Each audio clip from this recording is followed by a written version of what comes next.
Hello and welcome to Capital Connection with me, KAMRAN YOUSAF. It is official now that Imran Khan is Pakistan's new Prime Minister. It took him almost 22 years to achieve that milestone. This is historic in the sense that this is for the first time in almost 3 decades that Pakistan government will be headed by a political leader who is not from the traditional political parties like Pakistan Muslim League Nawaz and Pakistan People's Party. That is why people have huge expectations from this incoming government. The big question is whether Imran Khan will be able to live up to all those expectations and bring all the changes that he has been advocating for many years now. To discuss this, I am joined by, in our studios, Mr. Shaukat, Paracha, senior journalist and anchorperson, Mr. Owais Tohid, the well-known political commentator, senior journalist, and last but not the least, we have with us Mr. Essa Naqvi, who is also senior journalist. Welcome to all of you on the show. And let me start with you, Mr. Owais Tohid. I believe that you are coming from that National Assembly session. Some people believe the historic National Assembly session. Do you think that this is remarkable for a man who has won a solitary seat back in 2002, is now Pakistan's new Prime Minister? I'm amazed that you spotted us that we are coming from directly from National Assembly session, where it was noisy and everyone was chanting slogans, and big day and a historic day for former cricketing star turned politician Imran Khan. It was like dream come true. When he came to the parliament, journalists asked him whether dream coming true. He said like part of it is coming true. So it means that he has got the realization that big challenges ahead, and this state, this country is faced with internal challenges and external challenges.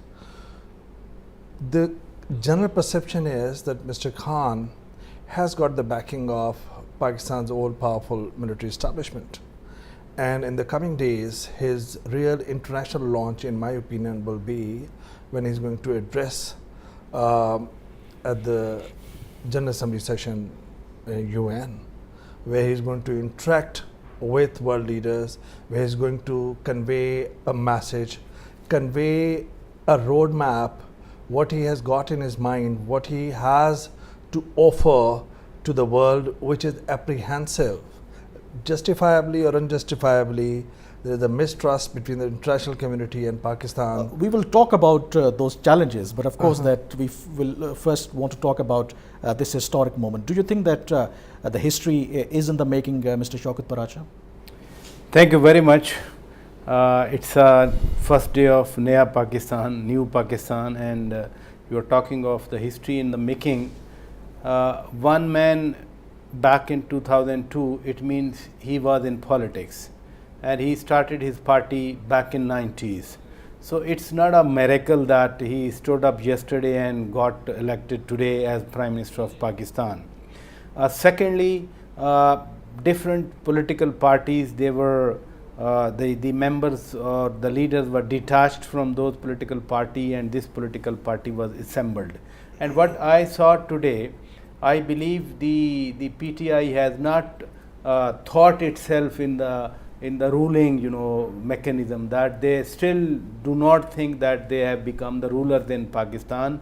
The fuss in the National Assembly or the fish market scene in the National Assembly, especially when the would-be leader of the opposition, Shahbaz Sharif, was speaking and the PTI members were shouting at them, they should now learn to behave. But I think it is the PMLN that started all this fuss that you are talking about. Opposition always do this, anywhere in the parliaments. This is purely the prerogative of the opposition. Why ruling party is playing on the pitch of the opposition? I am not justifying what N-League was doing or their members were shouting about.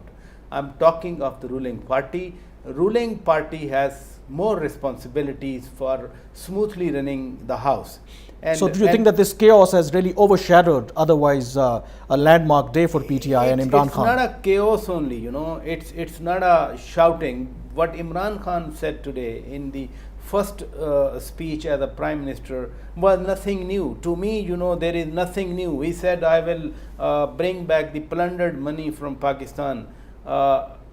When Nawaz Sharif got tried in the Ehtisab court said there is no proof of corruption against Mian Nawaz Sharif.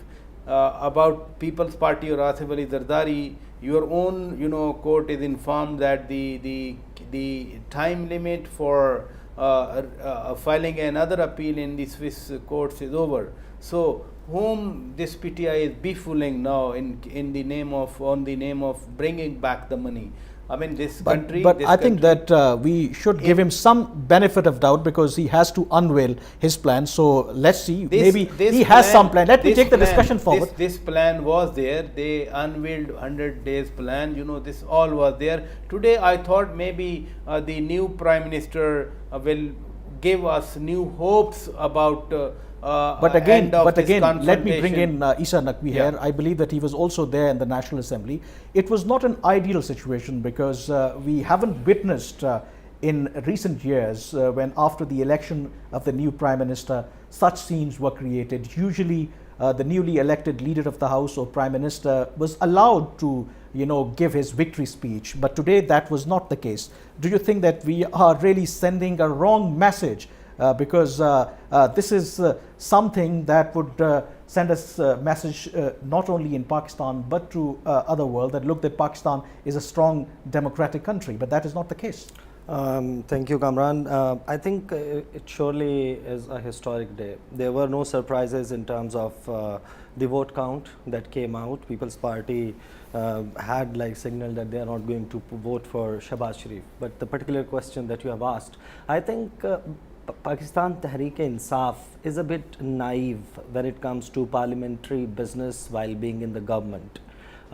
We have seen when there was government of Pakistan People's Party back in 2008, there used to be a backdoor diplomacy or diplomatic effort done by Mr. Khurshid Ahmad Shah or somebody else from People's Party, a pre-session discussion with the opposition that how to carry on the business of the National Assembly. That exercise has apparently not being done by Pakistan Tehreek-e-Insaf, and there was less control. So you were suggesting that PTI should have sat down with the PMLN before the session to ensure that everything should go smoothly. What happens is usually, like I've been covering Parliament from last 15 years, what usually happens is that there always is coordination with the opposition parties, between the opposition and government parties, that how they are going to carry on with the parliamentary business. You can't just let it happen like if a protest has started. Imran Khan was not being able to stand up after having been elected as the leader of the House, and he was not being allowed to stand up in his seat and make his speech. And this could have continued endlessly had the Speaker not intervened and adjourned the House for House proceedings for about 15 minutes. He should have done that exactly when all of this started. And what could have been an ideal thing that somebody, some stalwart of Pakistan Tehreek-e-Insaf would have approached PMLN and have told them that, look, you have registered your protest and now let the newly elected leader of the House make his point, make his speech, and then we'll allow you as well. But what PTI has done, and it again is like an indication that they are too naive in the parliamentary business while being in government, that they repeated the same thing that PTI, the newly elected MNAs of PTI surrounded the chair of the leader of the opposition, supposedly who is going to be likely to be the leader of the opposition in the coming days. They surrounded his chair and they were chanting slogans. Is this how you're going to carry on, and the challenges that you? So this is not a good start, considering, you know, we were talking about the past. Even previously, when you know, after every elections, you know, the losing parties did talk about rigging and all that.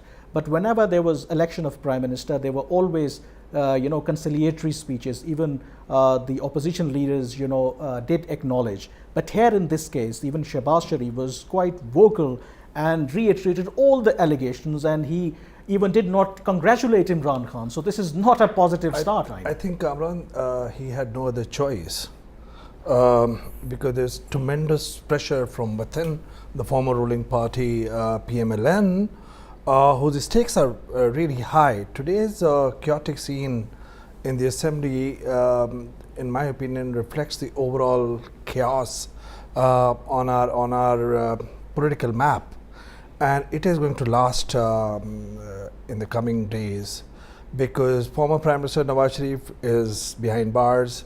So is Maryam Nawaz, daughter of Nawaz Sharif. Now Shehbaz Sharif, look at the stakes of PMLN. They believe that the mandate was stolen. They believe that their leader Nawaz Sharif was thrown out of the power by a conspiracy, sort of. So they have got a lot to cry foul at. So I think Shehbaz Sharif, if you compare Shehbaz Sharif and Nawaz Sharif, Shehbaz Sharif is not a political leader. I mean, in the sense that he's not a populist leader. So on the first day when he took over and he came to the assembly with all the parliamentarians, there was no chaos. There was no black armband. Then after the session, after the oath taking of these parliamentarians, newly elected parliamentarians, they had a meeting and they literally, they raised voice against Shehbaz Sharif. Why aren't you so vocal? Because how can we let Nawaz Sharif and Maryam Nawaz remain behind the bars? What are you going to do? You have been a performer, but you are not, you don't seem like a real opposition leader. So he had no other choice. Today, I mean, obviously when they came with a plan. Last night we have got info that there was a meeting, parliamentary committee meeting at former State Minister for Defence, Khwaja Asif's residence, and they had decided that they are going to create a scene in the assembly, and they believe that their mandate was stolen, and they're going to make it public when Imran Khan is going to be elected. Okay. So now they have got another problem, that last time when we were in your program, we were talking about how strong opposition is. Now opposition, when you look at the number count, they are quite a number. But today, Pakistan People's Party did not vote. So they were okay. We will continue our discussion, because that is some good news for PTI, because otherwise, if People's Party join hands with the Pakistan Muslim League Nawaz, that makes quite a formidable opposition. But People's Party members not only abstain from the voting process, but they also apparently walked out when this unrest or chaos was going on inside the National Assembly. Our discussion will continue, but we have to go for a break here, so stay with us.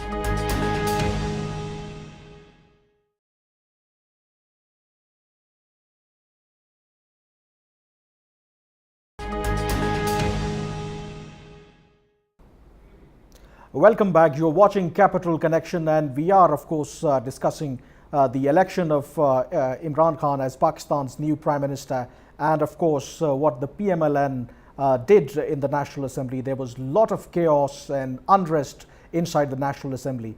Mr. Shaukat Paracha, let's talk about the victory speech of Imran Khan. Obviously, people were hoping that he would tell us that what kind of policies that he is going to pursue.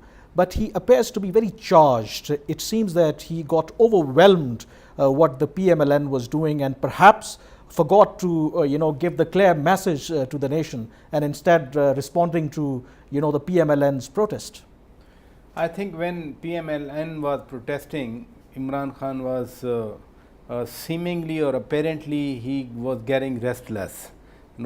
Time and again he was just washing away his forehead, and then his body language appeared to be in some restless position, as he wanted to react, or he was thinking that what the hell they are doing about. never mind his party workers or his party parliamentarians previously in the last National Assembly, they used to behave like this, you know. I remember, I can still recall But Murad still, do you Saeed think running. that this really justifies PMLN's reaction? Do you think that if they were doing something really undemocratic and wrong and everyone criticized that? I submitted earlier that opposition has its own tactics, you know. It is the sagacity of the ruling party, because it's now your responsibility. If you are in the reactionary mode after winning or having won the elections, and if you think that you will respond in the same tit for tat manner, then how can you steer the country ahead, you know. You were talking about the speech, you know. What I heard from his speech, I really thought maybe he will give in his first maiden speech as Prime Minister, he will talk about his vision about the region, his vision about the peace in the country.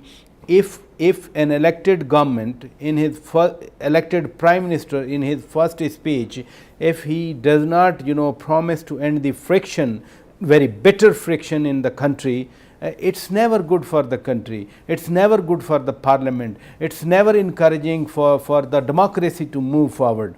To me, I got disappointed today after this speech, because he again used the same rhetoric that he'll bring back the plundered money, he'll bring back the wealth of the nation.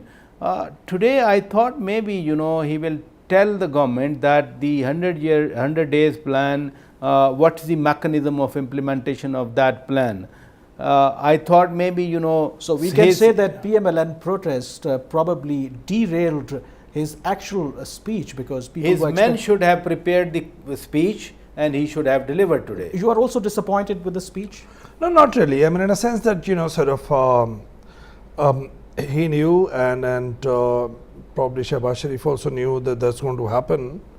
I believe that everyone across the globe took his victory speech as the real speech, where he talked about the future relationship with India, with vis-a-vis Afghanistan, and at the same time when he talked about having a relationship with America, and he did talk about the economic crisis. So I think that he did make that speech as kind of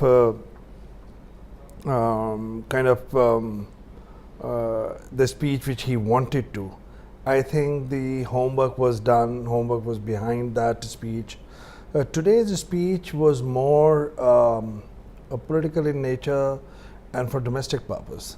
I think but still, I think being the newly elected leader, don't you think that he should be more conciliatory? Because it appears that he was very vindictive. He was even saying that he is not going to be blackmailed by such tactics. He said that he is ready even to offer container to the PMLN. They should stage such kind of protest outside. Do you think that this is, as a Prime Minister, you are sending the right message? You should show some magnanimity. I mean, being a Prime Minister. It's going to take time, Kamran. Look at the history. I mean, in a sense that in Pakistan's political history, that's the longest opposition campaign which he has just completed, from October 2011. Yes. Then the 126 days of dharna or sit-in right before the parliament, and at the same time the cases in the court, the unending rounds of jalsas.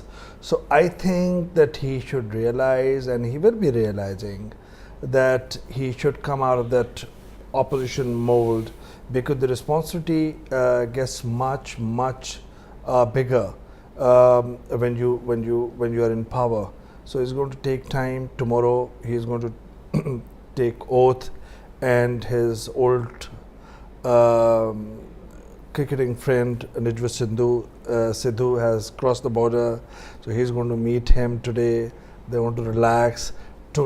Tomorrow, all his former cricketing colleagues will be attending the oath-taking ceremony.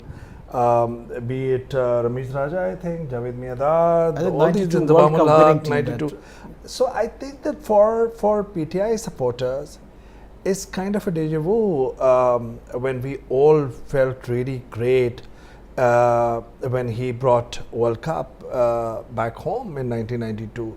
So I think that let them celebrate, but this celebration obviously is going to take another turn when he will sit on that chair, and that will take him on a path which is obviously is going to be a really bumpy ride, because Pakistan is faced with lots of problems, and I think that's the point, because Pakistan is facing multiple challenges, and for that you also need the support of other political parties and even the Pakistan Muslim League Nawaz. But the kind of trend that today both parties set, it seems that we are going to face this situation every time whenever this National Assembly session takes place.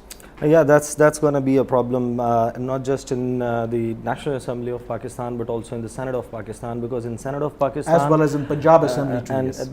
In Senate of Pakistan, PTI does, and the government does not hold majority. And there could be a move in the coming days that you would see that there might be a joint move by Pakistan People's Party, PMLN, or other opposition parties. No, sorry to interrupt you, Issa. I mean, in the sense that I believe the kind of gestures PPP is coming with, probably they are going to be a joint move by Pakistan People's Party and PTI for the Senate and in the forthcoming elections of the president. But People's Party, if you remember, they abstained during when Musharraf was being re-elected as president of Pakistan. People's Party abstained even at that time. People's Party is coming up with a smart strategy, but like I think, do you think it is because of smart strategy, or what is happening outside the court, those investigations against that could be one possibility, but I can't just say it for sure that it is because of this reason. But like for People's Party, the kind of extreme speeches that Mr. Shahbaz Sharif had done about the the leadership of Pakistan People's Party, it could have been very difficult for their legislators to answer back to their voters in their constituencies that you have actually voted for the person who had been using such kind of abusive language about our leadership, about Asif Ali Zardari, about Bilawal Bhutto Zardari. So that also is could be a reason that People's Party has to actually justify an answer even to before the media. But then if people were saying that why at first place during that multi-party meeting they agreed to this joint candidates, because PMLN fair to say that they voted for Khurshid Shah. And after that, People's Party backed out. You're right. I mean, in the sense that PPP is playing politics, and PPP has lots of stakes as well. They have gained, if you compare their results with last elections, 2013 elections. They've got more seats in the Southern Sindh Provincial Assembly. They have comfortably formed the government. They have elected their chief minister there. At the same time, they have gained more seats at the center, and they know that Imran Khan is going to take a path and going to walk on a tightrope with fragile coalition. So they are going to. That's why today we have seen them like PPP parliamentarians silent spectators. Okay, let's have fun, But at the same time, the problem is with the cases, because today Zardari hasn't turned up in the assembly, and the first meeting which you're mentioning, even Maulana Fazlur Rahman said that I got the confirmation from Zardari, Mr. Zardari, but he hasn't turned up. Even Bilawal did not turn up in those meetings. So I believe that they're playing politics, but at the same time they're adopting a wait and see situation.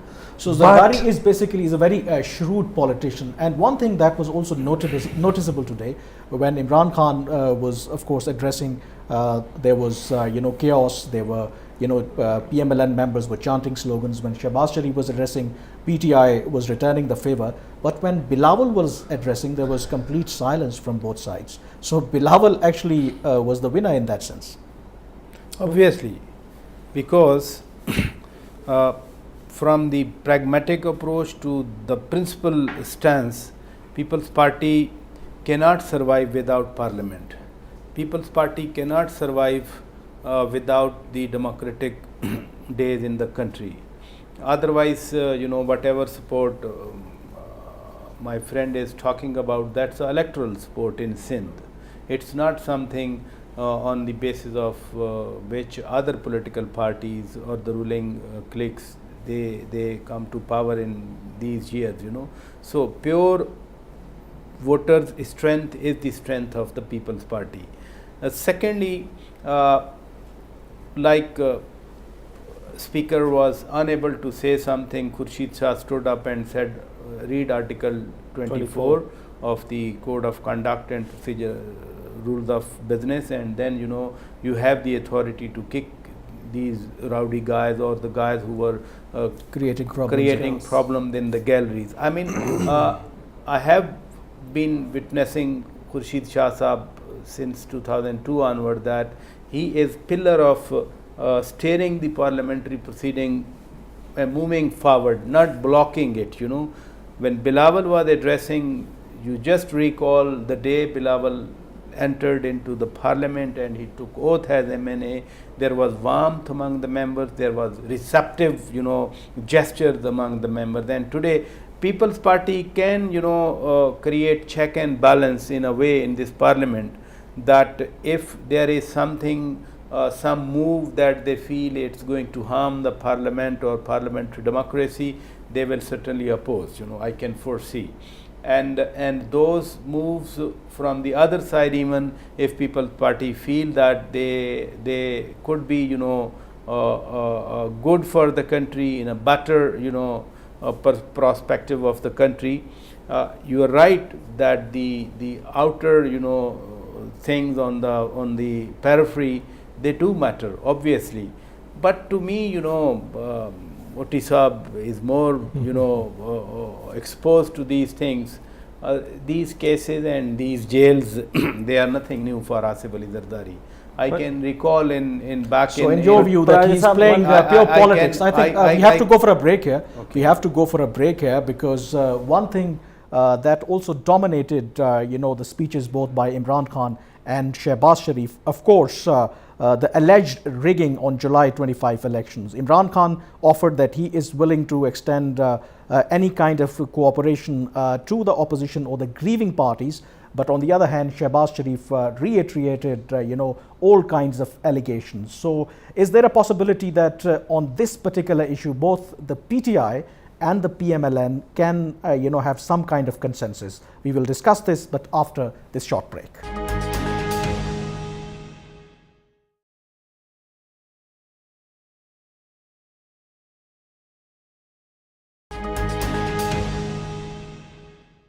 Welcome back. You're watching Capital Connection, and we are discussing, of course, the election of Imran Khan as Pakistan's new Prime Minister and the scenes that were created inside the National Assembly. As you know, that PMLN members were protesting and also the PTI members were responding in kind. Talking about, the Imran Khan speech, he did talk about, the rigging allegations, and he actually recalled that after 2013 election, he was the one who were asking for just 4 constituencies, but PMLN didn't pay heed to that. But now he said that if the PMLN or other parties have any reservation, he is willing to cooperate with them. But he negated that a few days ago on NA 131, if I recall it correctly, against Saad Rafiq, and his lawyer filed a petition in Supreme Court against the decision. So,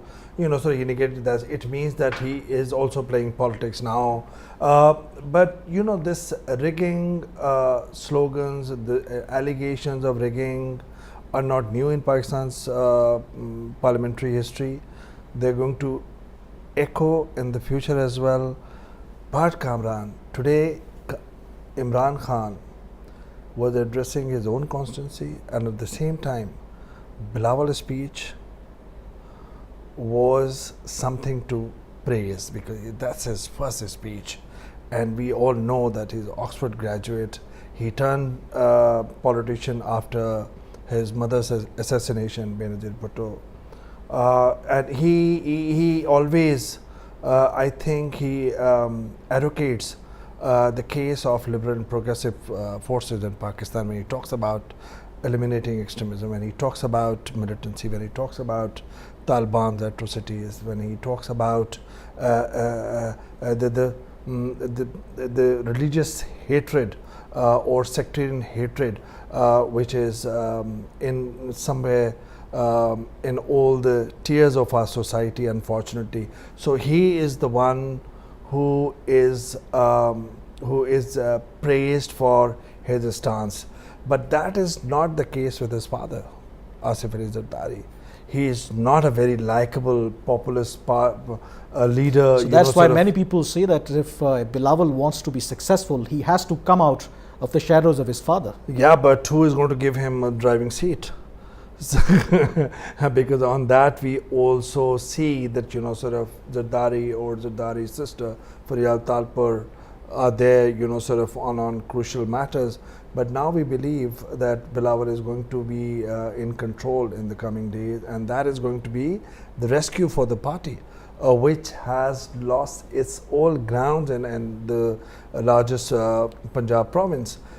But I think Pakistan People's Party is in a very comfortable position right now in the parliament, because the balance on the political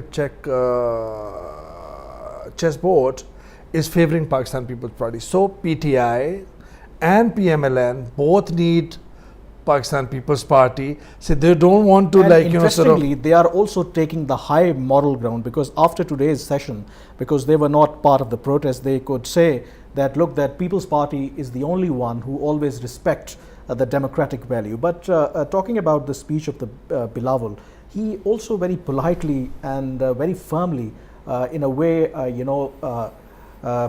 gave a message to Imran Khan that, look, that in the past you were, equating voters and the masses with animals, sometimes talking that they are donkeys.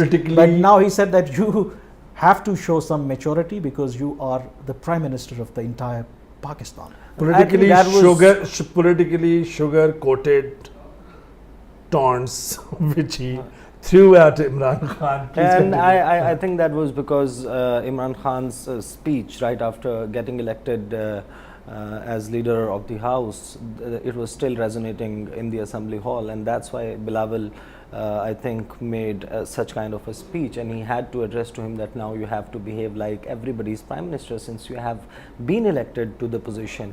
And Pakistan People's Party did actually behave in a parliamentary manner.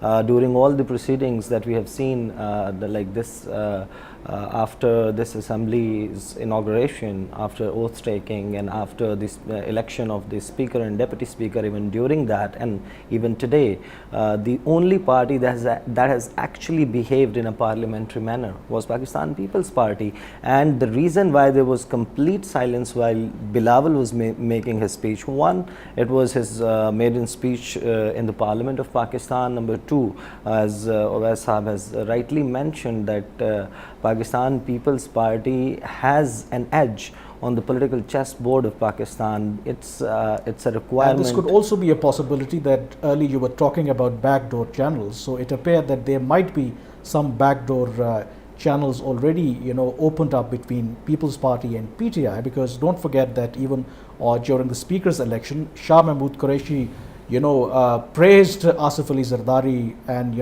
his politics and all that, and Imran Khan was sitting next to him, Shaukat Paracha. It seems that in coming days you never know that People's Party and PTI may join hands together. There are two aspects of this question, and this is very pertinent question if we have to see the smooth functioning of the parliament. Number one is that they had already joined hands at the time of the Senate election, chairman and deputy chairman. I remember, and you also, all of them, you remember, PTI members stamped arrow, ballot paper which was for the deputy chairman of the Senate, Mr. Salim M. Mandiwala. when this election results were out and there were number of calculations, there was a wide perception or maybe desires of many people that if PTI can form a government, a coalition government with People's Party, they have a very strong government then. And their people who got elected in Karachi as MPAs, they can be adjusted in the Sindh government, you know. So this perception has been there, whether they can cooperate with each other or not. But coming to particularly what Bilawal Bhutto Zardari said today in the parliament, trust me, you know, it appeared that Bilawal Bhutto is the prime minister, Imran Khan and Shahbaz Sharif, they are the villain or the opposition leaders, you know. So he stole the limelight, you think? In fact, you know, is there any doubt when Bilawal Bhutto addresses Imran Khan and says, you are prime minister of the whole country, you are prime minister of the people who voted against you, you are prime minister of the country.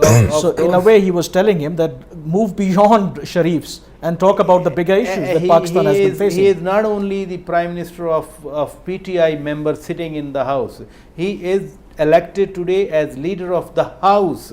House mean both, you know, sides of the cleavage, whether they are the opposition bunches or they are the treasury bunches. Prime Minister is the leader of the house. He is not leader of one side of the bunches and he is opposition leader or the other side. Opposition leader is the head of the opposition, but Prime Minister is always called leader of the house, as Speaker But is perhaps called Mr. Owais custodian of Tohid the earlier house. pointed out that since 2011 he was on roads, he was acting as the opposition leader. People So in this sometime, country, you know, he may my take friend, time to change those habits. Please, you know? please, my friend, please.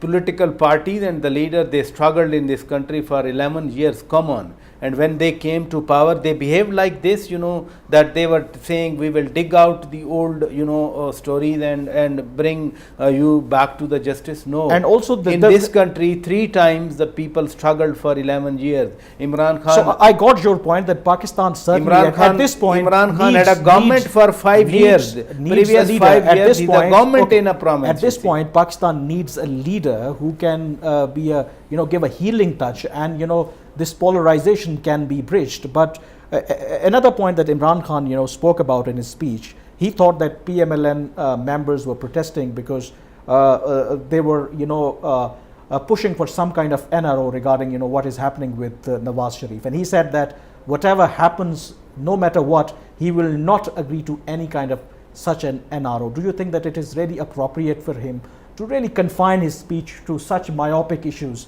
Because he has been elected as Prime Minister of Pakistan, and there are far bigger issues that Pakistan has been facing at the moment. Kamran, I think that, you know, sort of it's not going to be, we might agree or disagree with his politics or the ideologies of his party, but it's probably, in my opinion, it's not going to be justified to dissect his future role as Prime Minister on the basis of today's session, which was chaotic and which we all were expecting.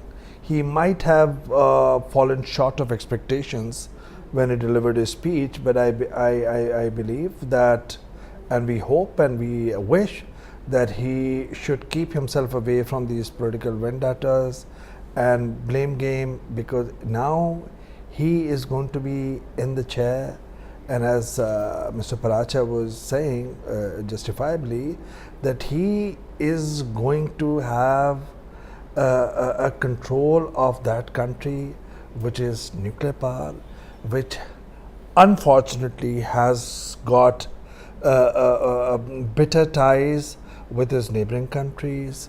America, superpower, doesn't trust Pakistan. Rightly or wrongly, we are not going to talk about that, but he has a lot to prove. And believe you me, I think that we, as the saying goes, that media behave like watchdog or acts like watchdog or should act like watchdog, but his first check and balance will be coming from within, because the young voters, the young first time voters, are the ones who dream, the ones who are idealists, and they see Imran Khan as their ideal. So once sorry to interrupt you, because this is very important point, and they have also huge expectations, and That's they are right. also very impatient. We have to also So keep this he thing has in to mind. prove We have to in- go for a break here, Yeah, and please. when we come back, we will certainly discuss these challenges, because his real test will start, of course, from tomorrow when he formally takes oath as Pakistan's Prime Minister. So stay with us.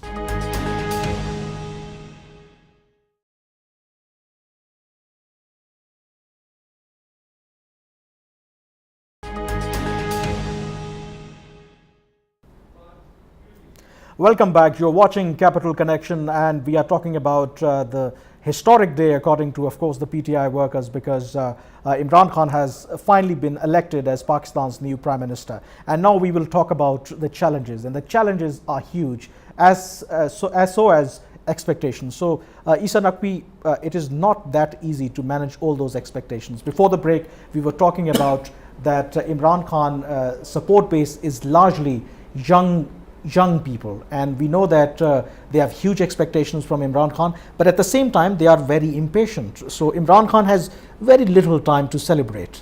Yeah, I think the promises that he has made, he has to actually, but again, like, it can't be done over the night.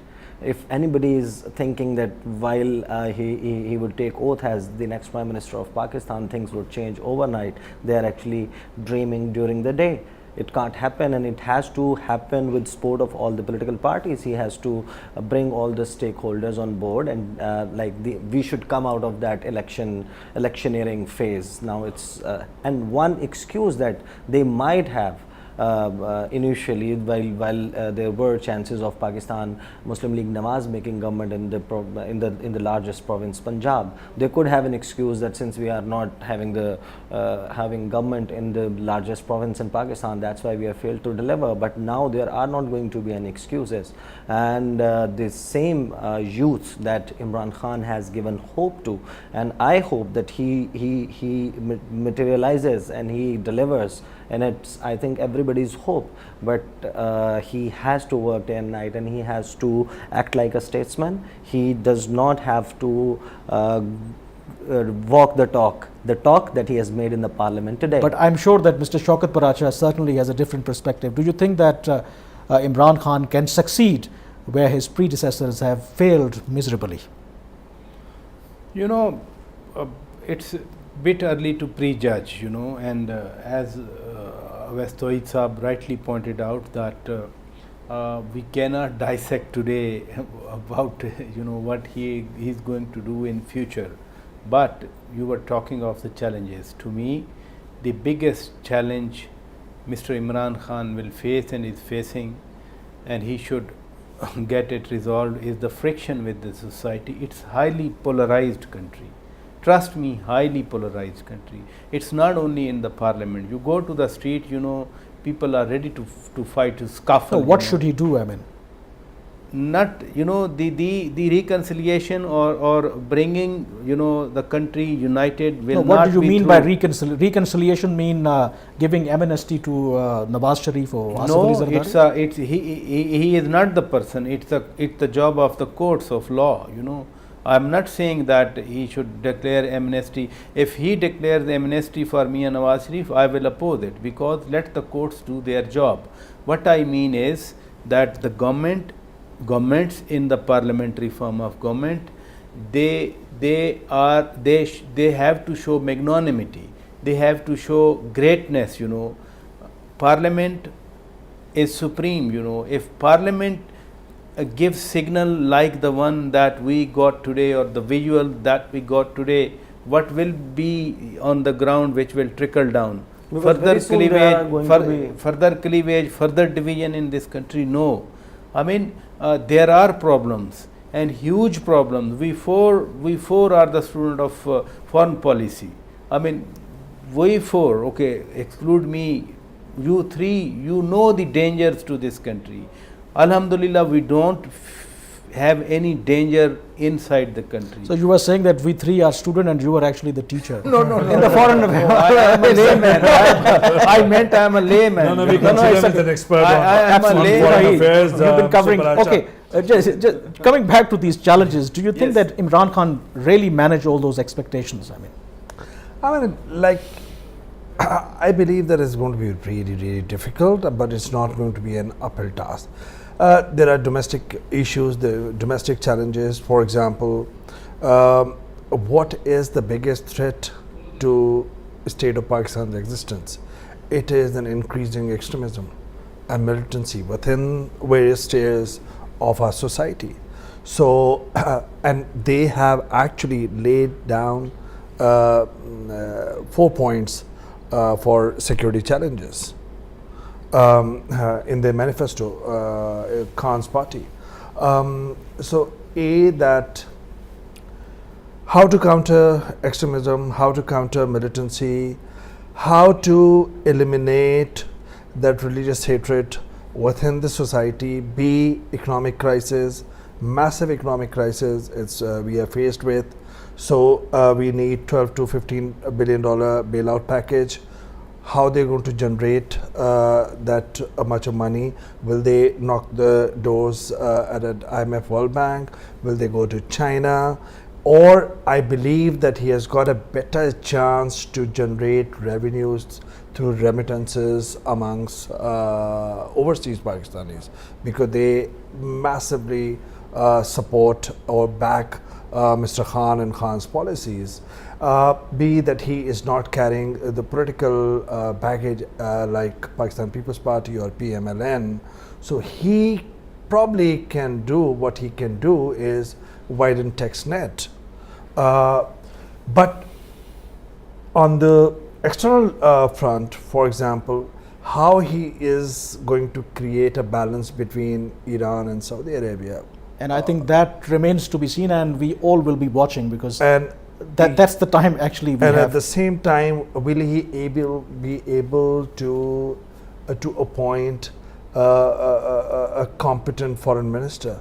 Well, his government will be independent in formulating foreign policy. So all these questions are certainly very important, America, and we will be India. able to get all the answers plan of action we in got coming from days. FATF. Okay, we have to conclude our discussion. Many thanks indeed, Mr. Shaukat Paracha, Mr. Owais Tohid, and Mr. Essa Naqvi. That's it from this edition of Capital Connection. Thanks for watching.